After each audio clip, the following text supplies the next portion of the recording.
In the previous chapter, Chapter 8, we discussed the measuring instruments. In this chapter, we will discuss who will complete the measuring instruments. In the course of research study, the entire population that we're interested in is usually too large to work with, and we are often limited by manpower and funding to get and test the sample of all the people in the population. We must therefore devise a way to sample a smaller amount of people, ensuring that our sample represents the whole population with respect to every variable we are interested in. Defining populations and sampling frames.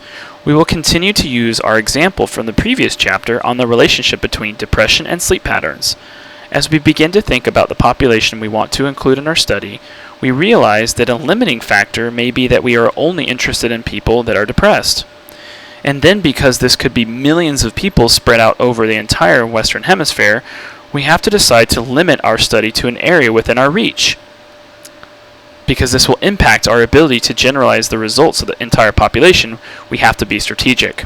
In order to generalize our results as best we can to a given population from which our study will be conducted, we must develop a sampling frame to include all the people within our generalized area that are depressed. It is from this list that we'll begin to narrow the targets for our study. Populations, the totality of the population of persons or objects in a group to be studied. The findings can be generalized to the entire population if we are able to test the entire population. Sampling frames, a list of all those who are in a given population, and it must be very specific. Sampling procedures. After we compile a list of our potential targets, we must decide how we are going to take a sample from the list. There are two main types of sampling: probability and non-probability sampling.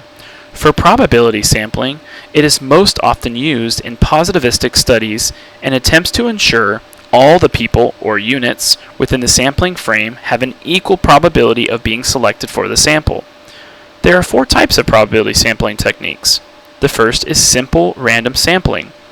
Suppose our sampling frame from our original example created a list of 100 different potential targets with depression. We first assign each of these targets a number.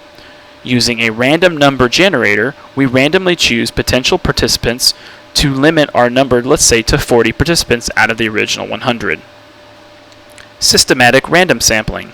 For this type, the size of our population is divided by the desired sample size to give us our sampling interval. For example, if we only want a fourth of the population, then we only include every fourth person on the list. Out of our original list, that would only be 25 people out of the 100. The problem with this method is not everyone has an equal chance of being selected, producing some potential bias. The next type of probability sampling is stratified random sampling. If our sampling frame must also include an additional variable, let's say for example religious affiliation, we must take into account the proportionality of the population as it relates to religious affiliation. For example, if our list of 100 participants who have depression were also contained 40 Jewish, 10 Christian, 10 Muslims, 10 Buddhists, 10 Hindus, and 10 others, the sample must not contain a disproportionate number of one religion over the other. The next example is cluster random sampling. It's useful if difficulty exists in creating the sampling frame. If we have a difficult time creating a list based on a sampling frame, we can limit our population to a randomly selected area or a street or even a community from which our sampling frame will be created. The problem with this type of clustering is that we may not select people that have knowledge about a particular variable that we are interested in, so we have to be careful. Non-probability sampling.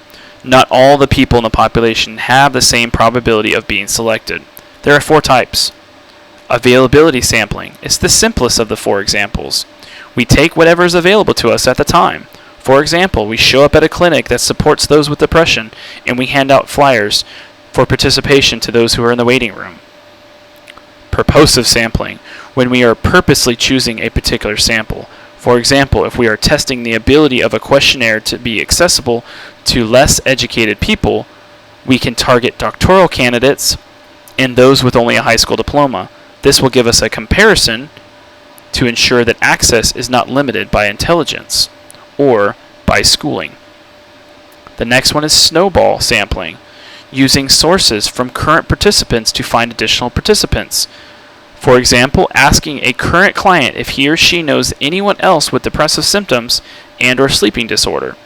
We then contact those individuals given to us by our participants for possible participation in the study. And finally, quota sampling. In our sample a certain number of people with the same type of traits. For example, we may want to sample 15 elderly, 15 middle-aged, and 15 teenagers for our depression sleep study in order to rule out age as a factor. Sample size. Before a sample can be selected, we have to decide on how many people need to take part in our study. If we are dealing with a limited population, then it makes sense to include everyone possible. If we are dealing with a larger population from our sampling frame, then we must limit the number of people, ensuring that participants are representative of the whole. However, the larger the sample, the better the results. There are formulas available for calculating sample size. However, a sample of 1/10 the original size is generally considered acceptable. Lessons about sample quality. Must have clear view of the population to evaluate the sample. Need to know how samples were collected. Determined by the actual sample obtained. Are the non-responders different? Do not discuss the relationship to other population unless you are sure. This table provides a brief list of the advantages and disadvantages of the various sampling techniques, probability and non-probability that we talked about earlier, that can be used in social work research studies.